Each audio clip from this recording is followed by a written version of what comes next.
श्रीमते वीरनाथाय सनाथाय अद्भुतस्य महानंद सरोराज मरालायार्हते नमः।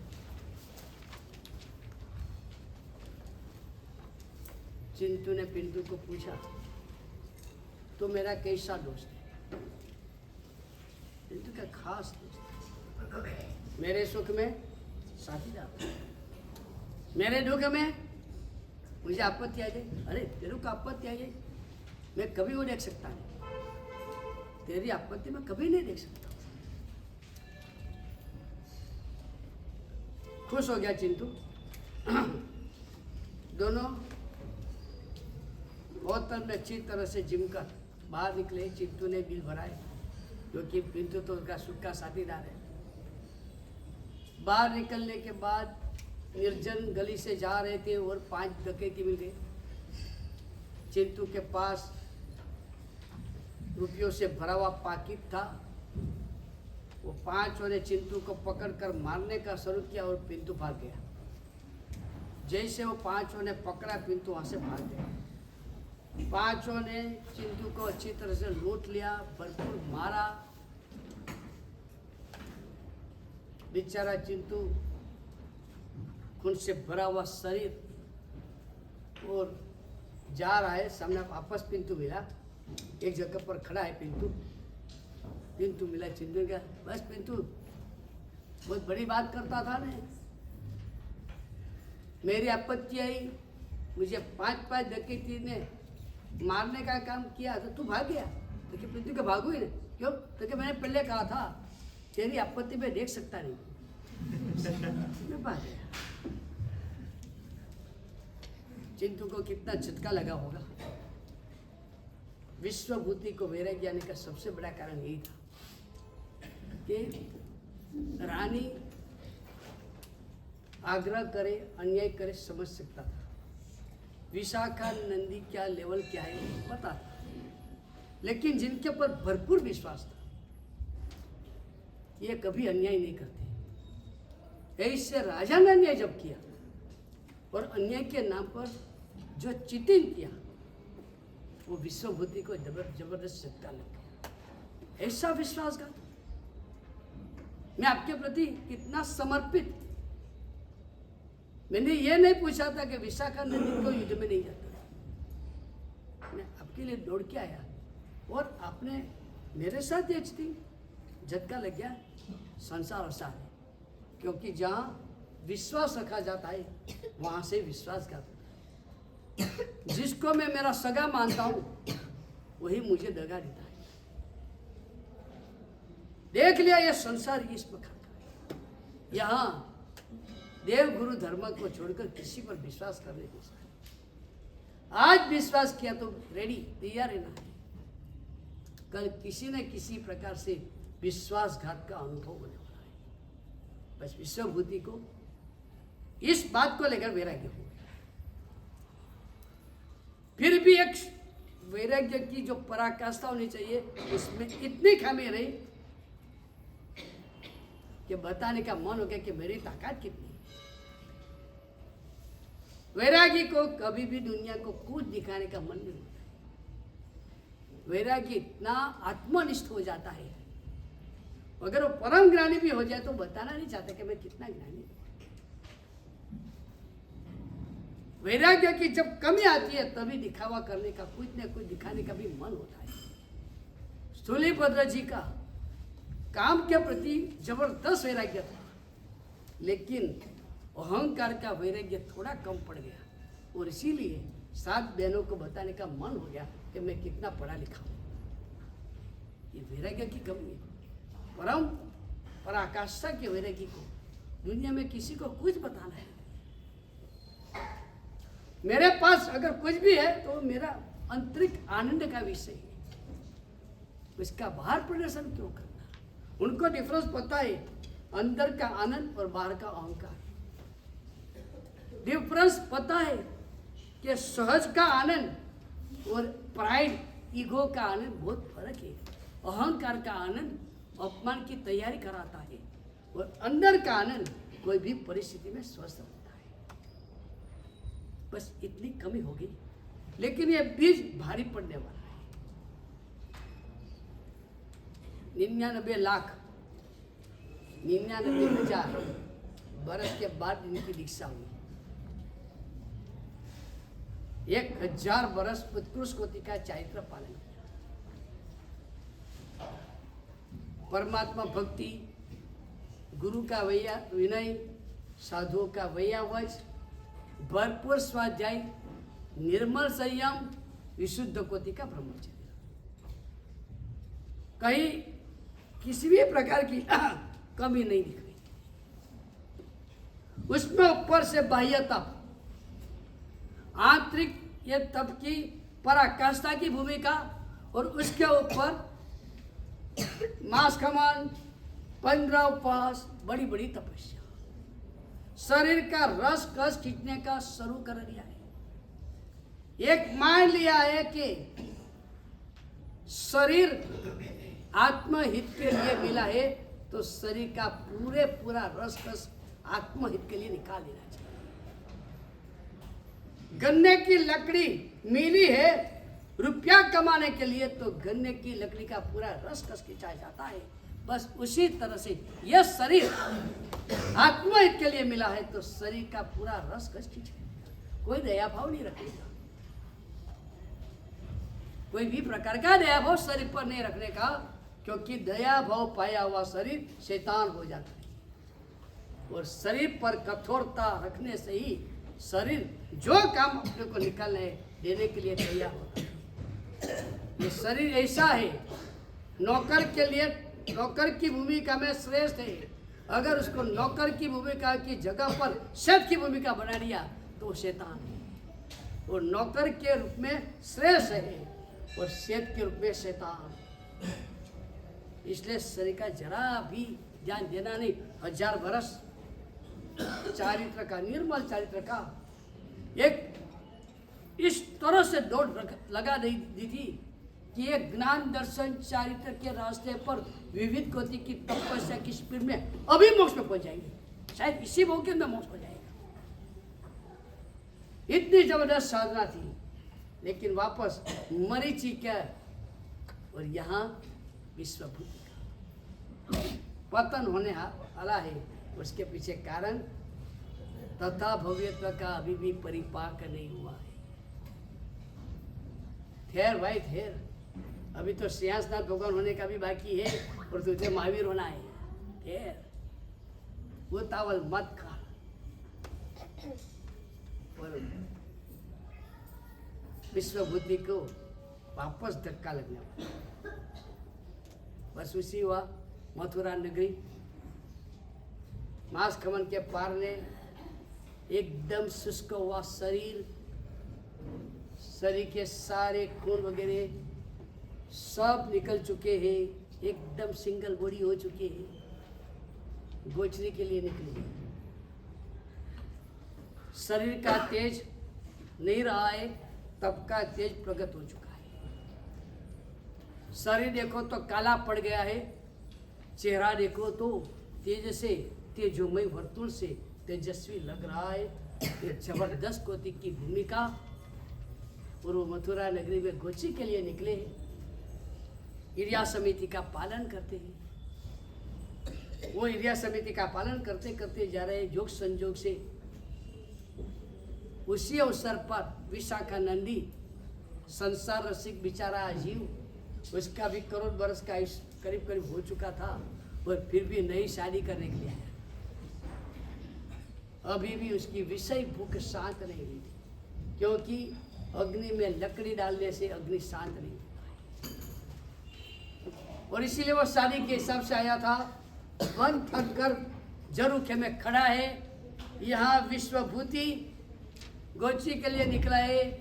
ये इत्तेफाक इसीलिए हुआ है कि विश्वभूति को अभी भी डाउन होना जरूरी है। बस ये इत्तेफाक, ये विश्वभूति गोचरी के लिए निकला है। विशाखानंदी जरूखे से पूरा रास्ता देख रहा है और उसी में एक घटना हुई। विश्वभूति जा रही है समिति पालते हुए, आज की तरह उस वक्त भी भारत के सभी शहरों की एक कॉमन विशेषता कही।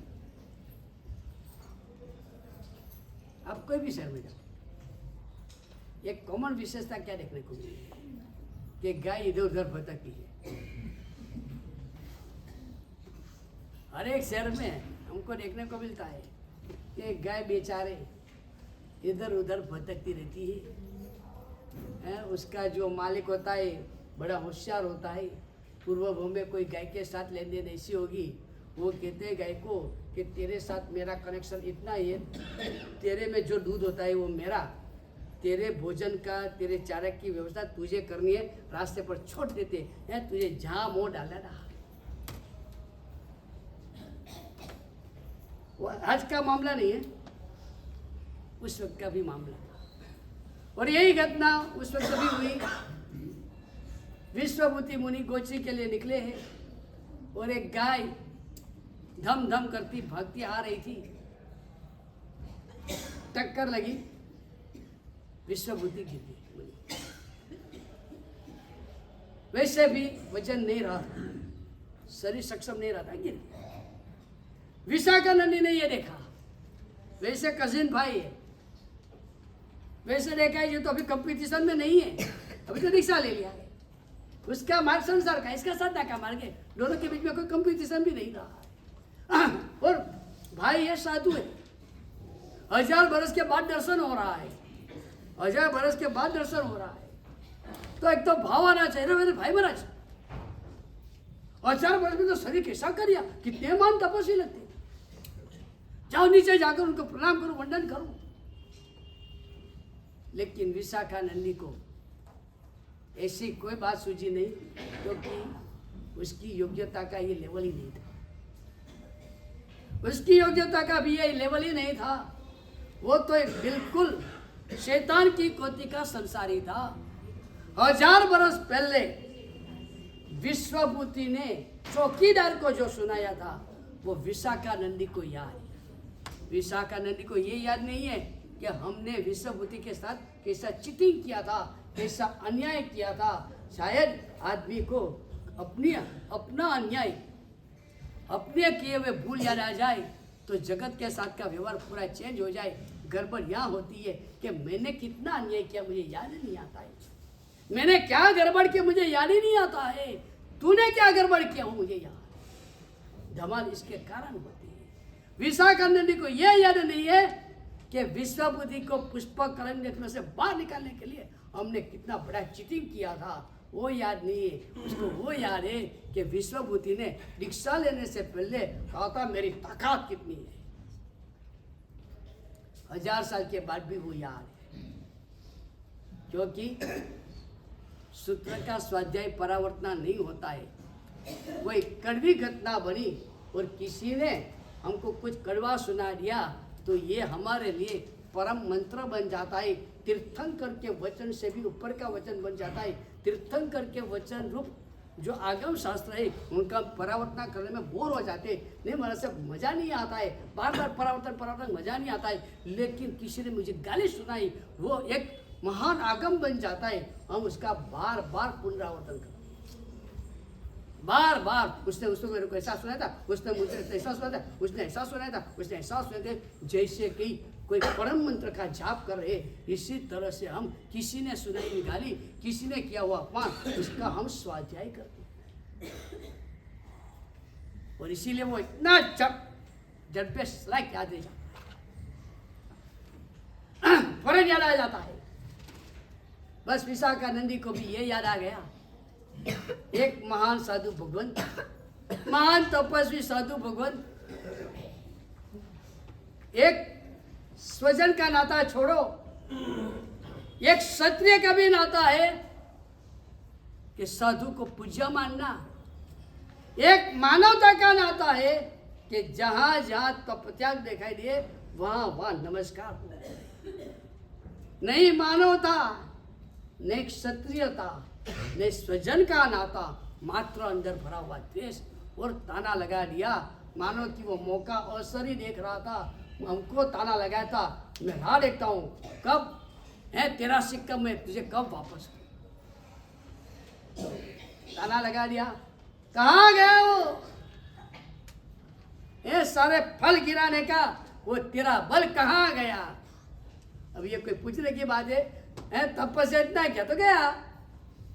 कोई बीमारी से है, किसी का बीमारी से जाता है तो इनके तपस्या से गया। तुम्हें सच्चा क्या? टाइफाइड हो गया, डेंगू हो गया और वजन गया, होता नहीं। बेचारा अभी ठंडी ऋतु आ रही है, बेचारा 4 महीना जॉगिंग करता है, बरमूडा पहनता है, 5-7 किलोमीटर दौड़ता है, बाद में तुलसी का रस, एलोवेरा का रस वो सब पीता है और बाद में ब्लड चेकिंग कराता है। हेमोग्लोबिन आया 15.5, 16.3, वो बड़ा खुश हो गया, वाह कितना हेमोग्लोबिन बढ़ गया। और एक डेंगू के मच्छर ने काट डाला, 1 महीने के बाद वापस वजन कराया 11.3।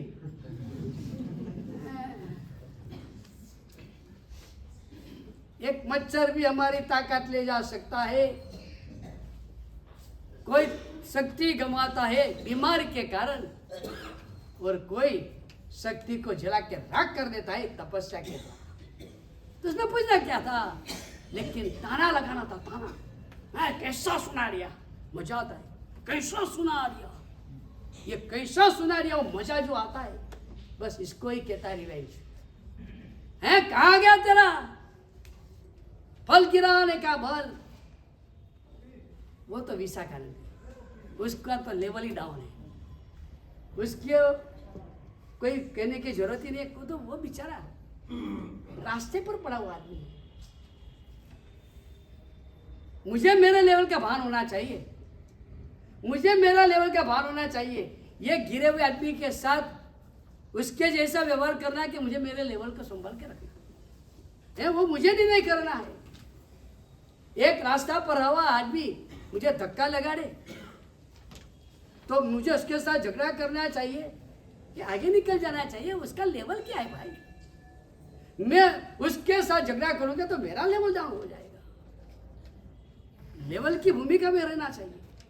जिनके पास लेवल नहीं है, कहा जाता है मजाक में कि एक बार सी ऐसे ही खड़ा था और बंदर ने धाड़ करके चाता लगा और भाग गया। शेर चुप रहा, कुछ नहीं किया। शेर ने पूछा, अरे बंदर ने तुझे चाता लगा दिया तो तूने गर्जना क्यों नहीं किया?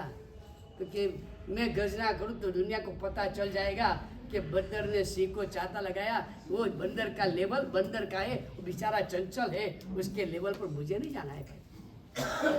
उसका लेवल बंदर का है, मेरा लेवल सिंह का है।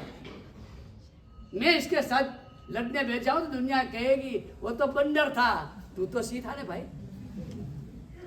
तो बात ये है कि विशाखानंदी का लेवल विशाखानंदी का है। वो बेचारा गया हुआ आदमी है, एकदम फालतू आदमी है।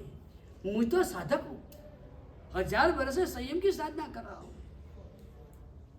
मैं तो आत्मा की गहराई तक पहुंचा हुआ आदमी हूं, मुझे उनके साथ क्या लेना देनी है? ये विश्वभूति मुनि को समझना चाहिए था, लेकिन भवितव्य था।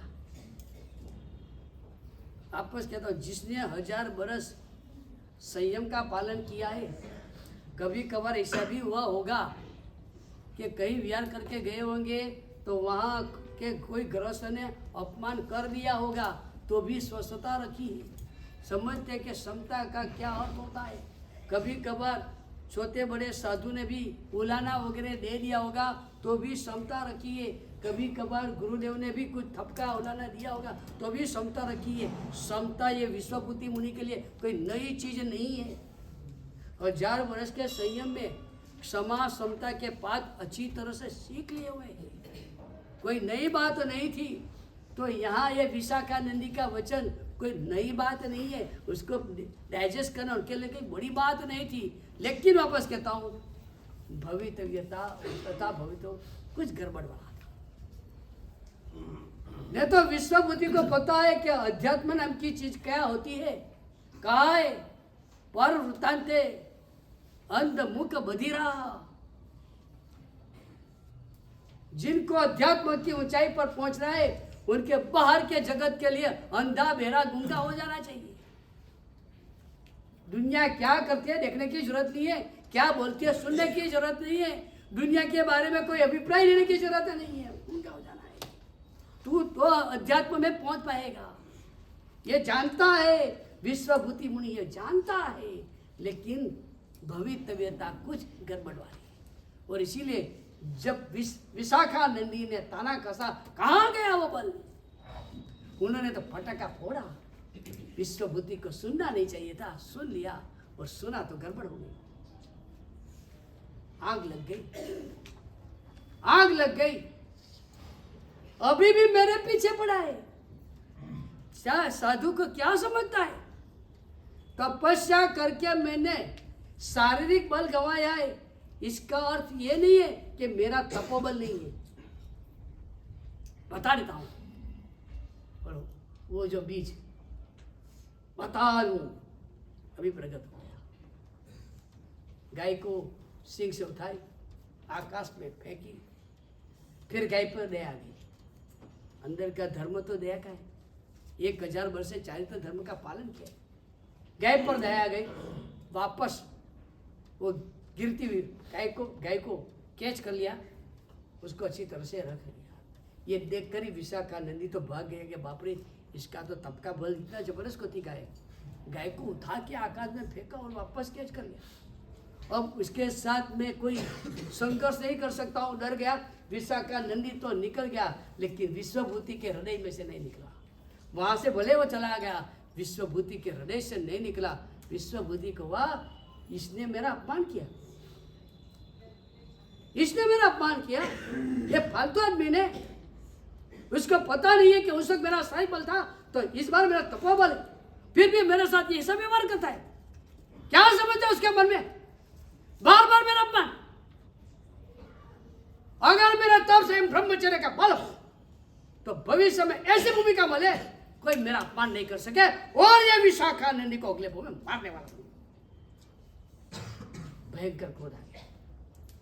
तपस्या तो थी, क्षुधा वेद्य कर्मों का उड़े था, और पेट की गर्मी दिमाग में चली गई। एक बात है, जिसको मर्यादित रुपया हाथ में है और जरूरी चीज खरीदना है तो वो जरूरी चीज ही खरीदेगा। जिसके पास अमर्यादित रुपया है और जरूरी चीज खरीदना निकलता है तो वो जरूरी चीज को नहीं खरीदता है, जो भी आकर्षित लगा वो सब खरीद लेगा। सामान्य पुण्य वाला अपने पुण्य का फिजूल का खर्च नहीं करेगा। ये 1000 वर्ष के संयम का पुण्य, 1000 वर्ष के तपोबल का पुण्य था, और विश्वभूति मुनि ने ये अपनी पुण्य की कमाई को फेंक दिया, फालतू में फेंक दिया। तू अगर विशाखा नंदी को दंड नहीं भी देगा तो कर्म बैठा है देने वाला, तुझे क्यों बीच में आने की जरूरत है? कर्म उसको दंड होना देना दे देगा, तू क्यों बीच में आता है? सरकार कहती है कोई गुंडा, कोई डाकू, कोई भी गड़बड़ करे तो जनता का अधिकार कायदा को हाथ में लेने का नहीं है। जो भी दंड दे रहा है वो लो कायदा देगा, जनता को ये अधिकार नहीं मिला है। बस कर्म सत्ता भी यही कहती है, किसी ने गलत किया, किसी ने मन वचन काया का दुरुपयोग किया, उसको दंड क्या देना, वो कर्म सत्ता काम करेगी। कहते हैं कि जीवों को कहती है कर्म सत्ता, तू बीच में मत आ, तू बीच में मत आ, मुझे जो करना कर। लेकिन बेचारा जीव रहता नहीं है और ऐसी प्रकार की भूमिका में चला जाता है। वापस आया, गोची नहीं लाया, अनशन कर लिया, चारों आहार का अनशन कर लिया, वापस आया, चेहरा तमतमा हुआ है। गुरु भगवान ने पूछा क्या हुआ, आज आपका चेहरा तमतमा हुआ है? सारी बात बताई। गुरु भगवान ने उनको शांत किया, स्वस्थ किया और कहा साधु होने का अर्थ एक क्षमा समन, और क्षमा समन की भूमिका तब आती है जब सामने वाला कोई अपराध करता है। अगर कोई अपराध नहीं करता है तो क्षमा समन की भूमिका ही कहा। आप क्षमा शांत हो जाओ। गुरु भगवान के वचन से शांत हो गए, लेकिन अंदर जो निदान पकड़ा था वो छोड़ा नहीं। बाहर से शांत हो गए, बाहर से समाधि में आ गए, बाहर से देखो तो परम क्षमा भाव समता भाव में है, अंदर आ गए। अभी अंदर निदान है, जो गुरु भगवान को भी पता नहीं चला कि भाई अंदर अभी भी निदान बचा है। गुरु भगवान ने उनको उपदेश दिया, समझाया, प्रेम से समझाया निदान करने का क्या नुकसान होता है, क्रोध एक क्रोध कितना भारी पड़ जाता है। क्रोध और क्षमा में यही फर्क है। खरीदते वक्त जो सस्ता पड़े वो क्रोध है, नतीजा में जो महंगा पड़े वो क्रोध है।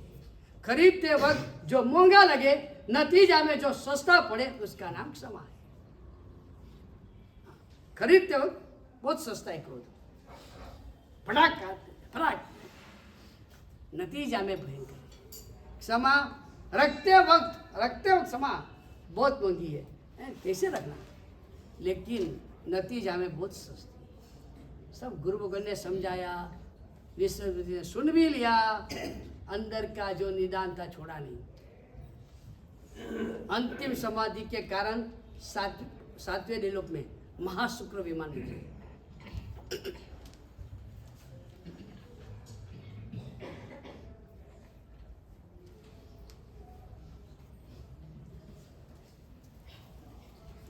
निदान किया था, मेरा कोई पराभव नहीं करे, लेकिन मरीचि के भाव में कुल मर्ड किया था। अब ये दोनों को एक साथ में बिठाने का है। और ऐसे विचित्र कोटि की घटना हुई। राजा, उसकी एक रानी भद्रा, उससे एक 4 सपना सूचित बालक हुआ जो बलराम बनने वाला है, जिसका नाम है अचल। वही माता को, भद्रा माता को एक राजकुमारी हुई जिसका नाम है मृगावती। मैं जंप लगाता हूँ, थोड़ा जंप लगाता हूँ, बहुत सारी बात बीच में आ सकती है, लेकिन समय अपना फास्ट भाग रहा है। भद्रा माता ने अपनी 16 साल हुई रूप से भरी हुई राजकुमारी को राजा के पास भेजी कि अब ये नौजवान हो गई है, उसके लिए राजकुमार पसंद है। लेकिन अपनी ही पुत्री को देखकर राजा को उसके प्रति काम वासना पैदा। सभी मंत्री वगैरह को बुलाया और राजा ने एक बड़ा चिटिंग किया। मंत्रियों को पूछा, यह महल में कोई रत्न उत्पन्न होता है तो उसका मालिक कौन? ये मेरे महल में कोई रत्न उत्पन्न हुआ है तो उसका मालिक कौन? तो सभी ने सीधी कहा, आपके महल में जो कुछ भी उत्पन्न होता है वो आपके मालिक है, आप ही मालिक है, उसमें क्या दोष? वापस पूछा, बराबर है, मेरे महल में जो रत्न उत्पन्न होता है उसका मालिक मैं, तो क्या उसका स्वामी मैं, उसका नाथ मैं? तो क्या सबने सहजता से हाँ बोली और बाद में धड़ाका किया, इस महल में मृगावती नाम की स्त्री रत्न उत्पन्न हुआ है। आप सभी ने हाँ बोला है कि इसका मालिक मैं, उसके साथ में शादी करता हूँ। यानी अपनी ही पुत्री के साथ पिता ने शादी किया, बाकी सब बोल भी सके नहीं।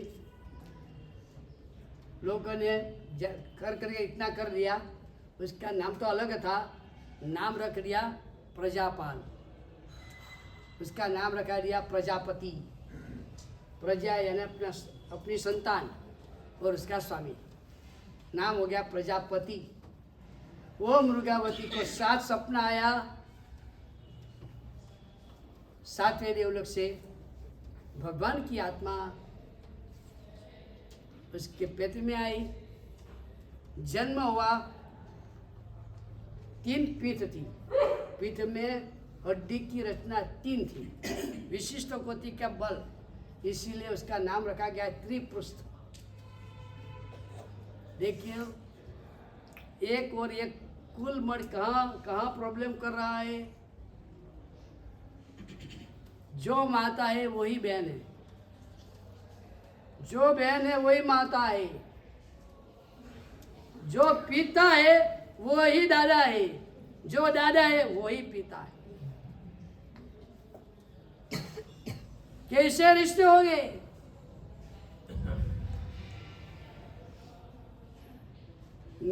मेरी बहन का पिता तो मेरा भी पिता, सीधी बात हो गई। मेरी माता का पिता, मेरी माता का पिता तो मेरे नाना यानी दादा जैसे हो गए। मृगावती मेरी माता और उनके पिता है प्रजापति, तो मेरे नाना भी हो गए। मेरी माता का पति है तो पिता भी हो गए। ये जो चक्कर कुल मड किया था, इसीलिए ये घटना हुई। और त्रिपुरुष का वासुदेव जन्म ही वासुदेव का क्रोध के रूप में हुआ है, क्योंकि मरते वक्त तक वो विशाखा नंदी पर क्रोध था। तो ये वो में बार बार क्रोध आने वाला है, बार बार क्रोध। कोई कहेगा नहीं कि ये तीर्थंकर महावीर बनने वाला है। वापस वन ऑफ दास हमारा में से ही एक रिवेंज लेने का मन भी हमको ही होता है बार बार। उसने मुझे गाली सुनाई, अब देख उसको मैं सुना लूंगा। ये रिवेंज लेने का मन भी हमारा भगवान महावीर स्वामी का विश्वभूति में भी यही भूमिका, और हमारी यहाँ भी यही भूमिका है। बार बार हमको क्रोध आता है, बार बार क्रोध। और ये त्रिपुर वासुदेव को भी बार बार क्रोध आता है। पराक्रम तो करता रहता है। अश्वग्रीव का प्रति वासुदेव, वो अश्वग्रीव को किसी ने बताया, जानकार ने, हर एक को अपनी मौत का डर रहता है, क्योंकि सबको पता है कि जिंदगी में क्या किया है। अगर मरूंगा तो परलोक में जो मेरी पथारी घूमने वाली, जिंदगी में धर्म तो किया नहीं है, उत्तम जीवन तो जिया नहीं है, पाप पाप पाप जीवन जिया है। मरने के बाद दुर्गति होने वाले, इसलिए सभी को अपनी मौत पीड़ा देती है। मरूंगा तो क्या होगा?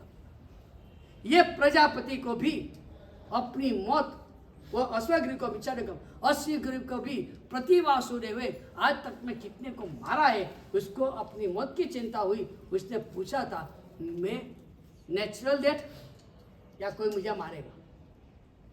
आपको नेचुरल डेथ नहीं है, आपको मारेगा। कौन मारेगा मुझे? मैं 3 खंड का अधिपति हूं, मेरे पास सुदर्शन चक्र है, किसकी ताकत है मुझे मार सकता है? तो क्या आपको मारेगा? जंगल में जो सिंह है, वो सिंह को जो खत्म करेगा, आपका चंडवेग नाम का जो दूत है, उसका जो अपमान करेगा, वो भविष्य में आपको मारने वाला बनेगा। और दोनों घटना हो गई। चंडवेग नाम का जो दूत था, दूत यानी संदेशा भेजने वाला, वो संदेशा भेजने वाला, वो चंडवेग दूत आया, नृत्य नाटक चल रहा था और सीधा ही प्रवेश कर लिया, क्योंकि उसको बेकिंग था। किसका? मैं किसका हूं? मैं 3 खंड के अधिपति अश्वग्रीव का प्रतिनिधि हूं। और इसलिए कोई राजा के राजसभा में भी फटक करके चला जाता था, कौन मुझे रोकने वाला है? मुझे बैकिंग है अश्वग्रीव का। बैकिंग, बड़े का बैकिंग है, वो छोटा भी बड़ा हो जाता है।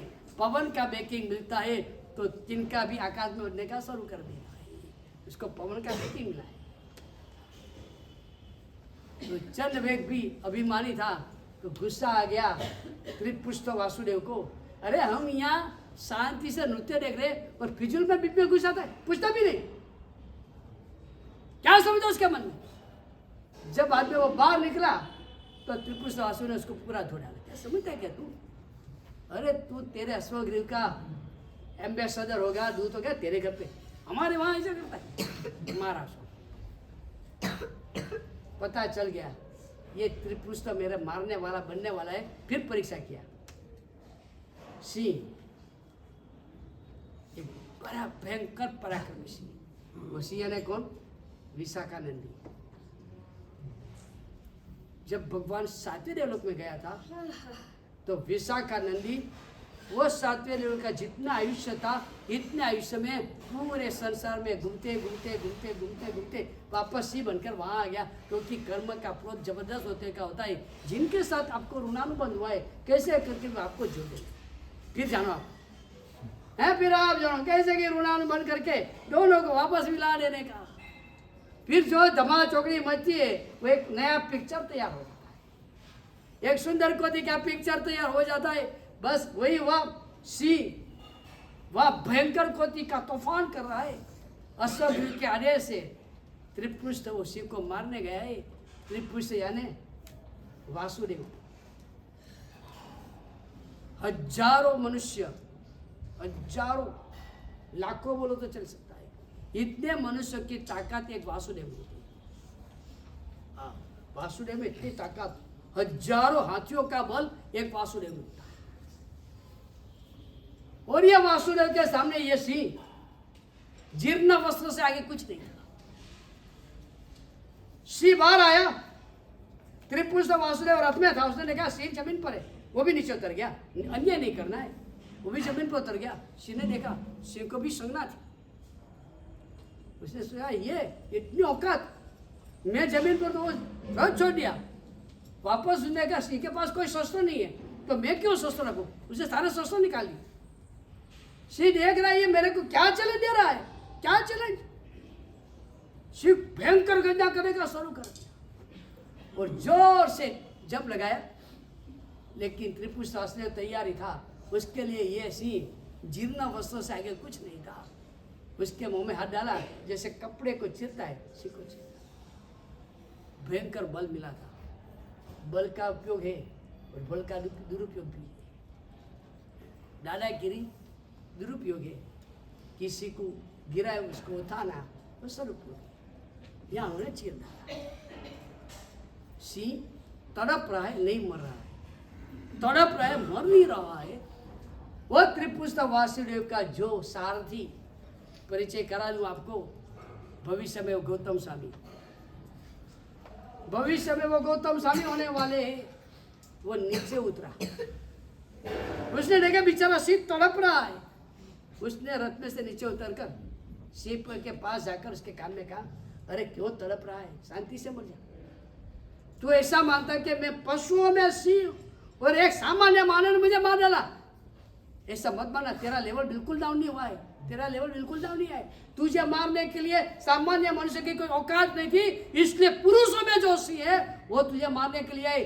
तुझे तेरा लेवल की मौत मिल रही है, तुझे मारने के लिए पुरुष सिंह को आना पड़ा है। ये तेरा लेवल बहुत सुंदर है, तू जरा भी नाराज नहीं होना। आश्वासन दिया। और दुनिया में कहते एक थोड़ा सा भी आश्वासन मरते हुए जीव को दिया, वो भविष्य में आपका भयंकर कोटि का फैन हो जाएगा, आपका जबरदस्त कोटि का रागी हो जाएगा, आपके हर एक वचन को वो तत्ती करेगा। मरते हुए को, बीमार को, असमाधि में रहे को एक थोड़ा सा भी आश्वासन, थोड़ा भी मलम पत्ता कर दिया तो वो भविष्य में आपका जबरदस्त फैन हो जाएगा। और वो होने वाला है। त्रिपुष्ट अश्वगृह को हराया, 3 खंड जीता, जबरदस्त कोटि का वासुदेव बन गया। क्रोध क्रोध क्रोध क्रोध भयंकर कोटि का है। भविष्य में एक कठपुतला नाम की व्यंतरी का उपसर्ग होने वाला है। महावीर स्वामी को कठपुतला का एक भयंकर उपसर्ग होने वाला है, जिसको कहा गया है जघन्य उपसर्गों में उत्कृष्ट कोटि का उपसर्ग। और जो कठपुतला का उपसर्ग होने के बाद भगवान महावीर स्वामी को लोक अवधि ज्ञान प्राप्त होने वाला है। वो कठपुतला कौन? तो क्या त्रिपुष्ट वासुदेव ने हजारों राजकुमारों के साथ शादी किया था, उसमें एक विजयवती नाम की राजकुमारी, उसके प्रति उनको प्रेम नहीं था। शादी किया था, वध के कारण शादी किया था, प्रेम नहीं था। उसके प्रति व्यवहार तुच्छा भरा किया था। चल तेरे मेरे पास आने नहीं, दूर बैठ। अपमान कर दिया था। वो अपमान कठपुतला के रूप में प्रकट होने वाला है। भगवान थे तो समता में रहे। एक बात समझ लो, हम किसी का आज अपमान करें और कल आपको पता नहीं चले, इस तरह से वो अपमान का हिसाब चुकाएगा। तब समाधि में रहने की ताकत है। जब भी किसी का अपमान करो, जब भी किसी का अपमान करो, तो एक बात पक्की कर लेना, कल वो मेरा भयंकर अपमान करेगा, भगवान मुझे समता भाव देना। आज तूने अपमान का बीज बोया है तो कल कैसे उगेगा पता नहीं है। वो विजयवती रानी जो अनमानित रानी थी, वही कठपुतला बनी कि जिन्होंने भगवान को पूरी रात घोर उपसर्ग किया। तो त्रिपुष्ट वासुदेव ने बस यही धमा चौकड़ी मचाई।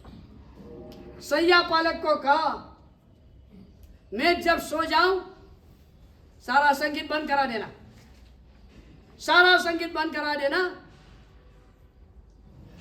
वो संगीतकार जो संगीत के गीत गा रहे हैं, आजकल हमारे जो सब संगीतकार आते हैं वो सब कोई विशेष सीखते नहीं है, थोड़ा गला अच्छा है।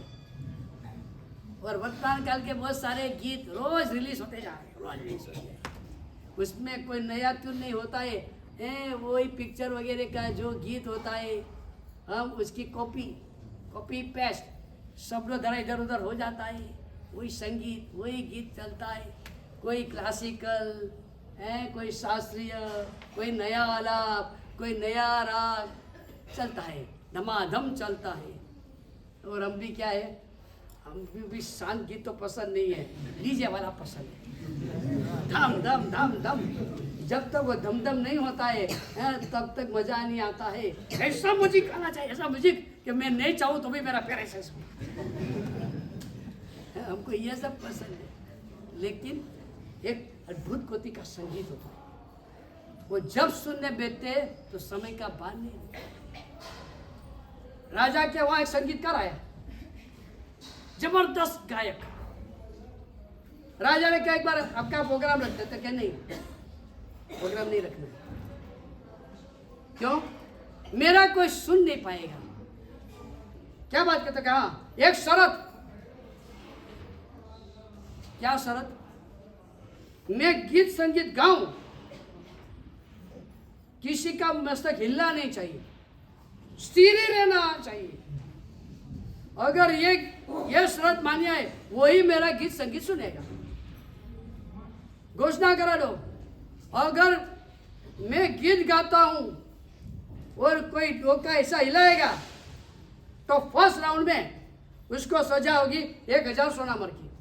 फिर सेकंड राउंड चालू होगा, सेकंड राउंड में हमारा गीत चालू होगा और कोई डोका हिलाएगा तो उसको सजा होगी 1 लाख सोना मर का। फिर मेरा थर्ड राउंड चालू होगा, अगर उसमें किसी ने डोका हिलाया तो राजा तलवार रखना, उसका डोका काट डालेगा। घोषणा की। लोग सुनने तो आए, ज्यादातर लोग को तो अभी रस नहीं था सुनने का, क्योंकि ऐसा हिलाया तो सीधा 1000 सोना मर का था। तो ज्यादातर तो सुनने की जो 1000 सोना मर ही दिखते थे। कोई किसी ने डोका लाया नहीं, 10-20 ऐसे निकले, डोका हिल गया। अरे वाह, राजा के इसको क्या तो कहने इसको सेकंड चांस दो।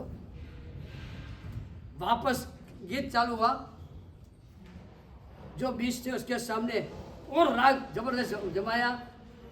अभी कितना दंड है? 1 लाख सोना मर का दंड है। तो सब 1 लाख सोना मर, 20 में से 10 ऐसे निकले कि जिन्होंने डोका जरा भी हिलाया नहीं, हिलाना नहीं, लाख होना था। लेकिन ऐसे भी थे जो पागल बन गए, ऐसा डोका लगा। राजीव इसको क्या करना है? इसके लिए थर्ड राउंड 1000 का दंड तो है, 1 लाख का भी दंड देना है। अब इसको थर्ड राउंड में ले जाते, अगर वो थर्ड राउंड में स्थिर रहे तो माफ करना, और हिलाया तो काट डालना। वापस गीत चालू हुआ और वो जो गहराई से गा रहा है, जो आलाप ले रहा है, बाकी सबको तो पता है कि हिला तो मरा, लेकिन एक ऐसा निकला हिलने लग गया, उसका डोका हिलने लग गया। राजा ने क्या इसका लश्को काटू? तो संगीतकार ने कहा यही सच्चा संगीत का भगत है। बाकी सब तो दिखावा करने वाले, मौत की आपत्ति आ जाए फिर भी गीत मेरे सुनकर जो डोका हिलाता है, मैं वही उसको सही रूप में उसको ही गीत का आनंद लेने वाला मानता हूँ। यही मेरा चेहरा हो सकता है, बाकी सब कुछ हो। बात यह है कि वो गीत, वो संगीत है, एक भूमिका होती है। और यहाँ भी सैया पालक जो गीत गाने वाला आया था, ऐसा गीत संगीत लिया, लेकिन फिर भी त्रिपुष्टक को नींद आ गई। क्योंकि पूरे नींद कहते नींद आ गई, उनको नींद आ गई। लेकिन गीत इतना सुंदर चल रहा था, इतना सुंदर, सैया पालक भूल गया। वासुदेव की आज्ञा है, और सैया पालक को आज तक का पता है कि वासुदेव की आज्ञा जो नहीं मानता है, वासुदेव की दिल में दया ही नहीं है, सीधा काट डालो, मार डालो, फांसी पर लगा दो, बस इसके साथ दूसरा कुछ इसकी भाषा ही नहीं है। कोई तीर्थंकर महावीर का जीव हो सकता है, दुनिया में कोई कह सके नहीं। इतनी कठोरता, इतनी कठोरता, जानता है लेकिन गीत में पागल बन गया। देखा सैया पालक ने देखा त्रिपुष्ट वासुदेव सो रहे हैं, उनको नींद आ गई है, पता है। देखा फिर भी हुआ, चलो एक थोड़ा सुन लो, ये थोड़ा सुन लो, ये थोड़ा सुन लो। कर्णेंद्रिय का विषय कितनी बार बताया जाता है कि आज कर्णेंद्रिय के विषय में डूबोगे, कल हिरण बनकर संगीत के कारण ही हजारों बार मरना पड़ेगा। और फिर भी आप लोग इस संगीत के विषय के पागल हो। बस सैया पालक की भी यही भूमिका हुई, नहीं रह पाया।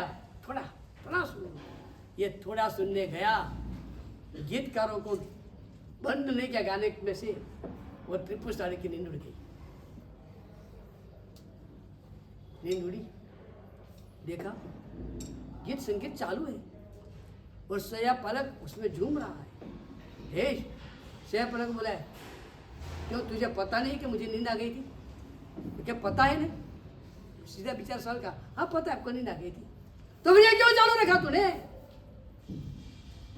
तो क्या सुनने में भान नहीं रहा? मिच्छा डूबना मांगता हूँ, सॉरी कहता हूँ, सुनने में इतना पागल बन गया, आपको नींद आ गई, पता होने पर भी मन नहीं कर सका। गीत के संगीत का इतना आनंद आने गया कि मुझे भान नहीं रहा।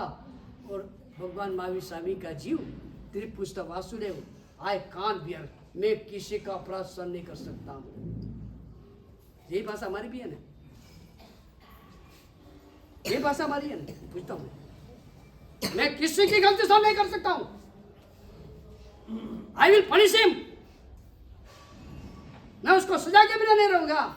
अगर ताकत है एट अ टाइम सजा देता हूँ। तूने मुझे कह लिया, एक छाता लगा दो, तूने मेरा अपमान किया, समझ क्या तेरे मन में?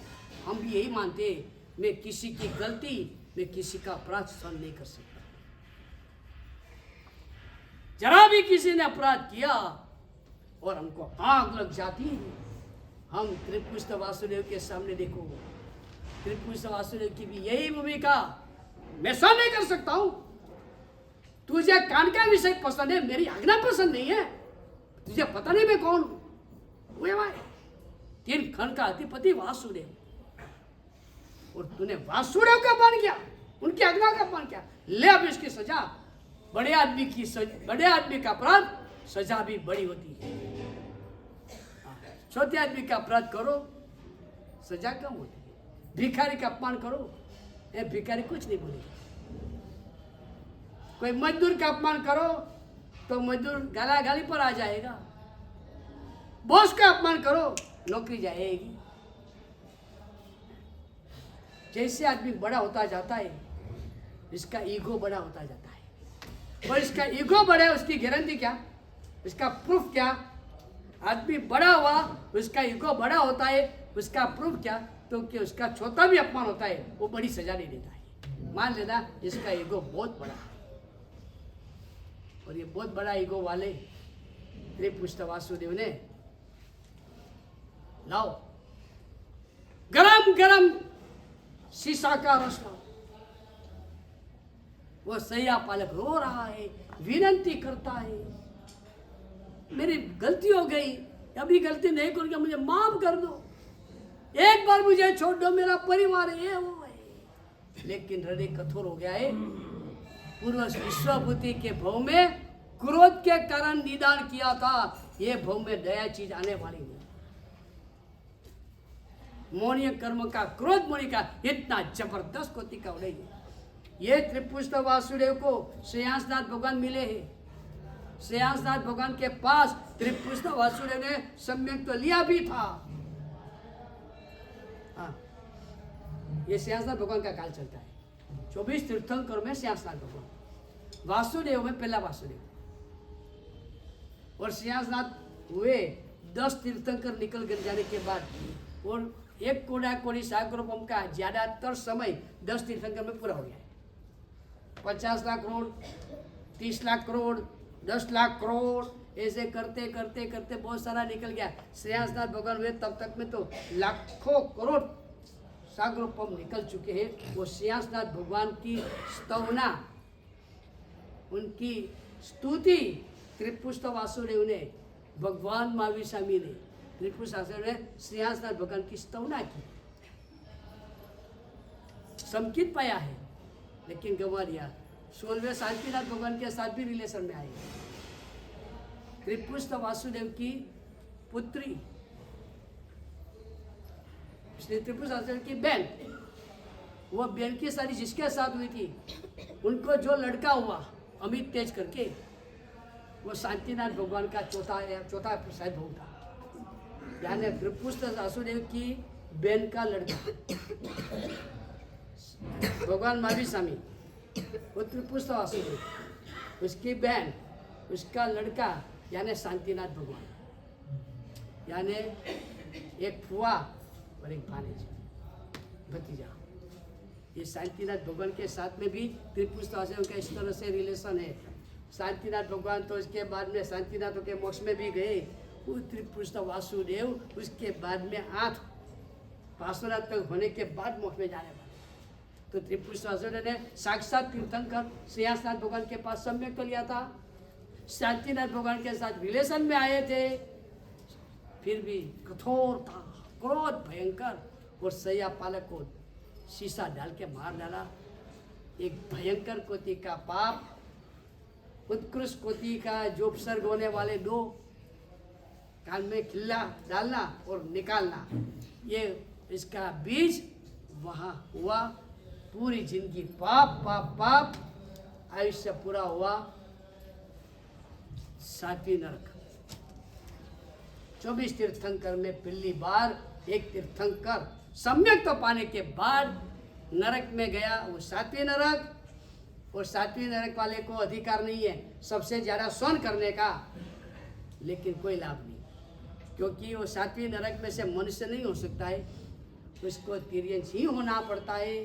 भगवान महावीर स्वामी 7वीं नरक में से सिंह बने, जिंदगी भर शिकार किया, 4थी नरक में गए, यानी 2 बार नरक। उसके बाद संसार में घूमे। चलो उसके बाद की बात आगे बढ़ेंगे। कुछ भी कहो बच्चे।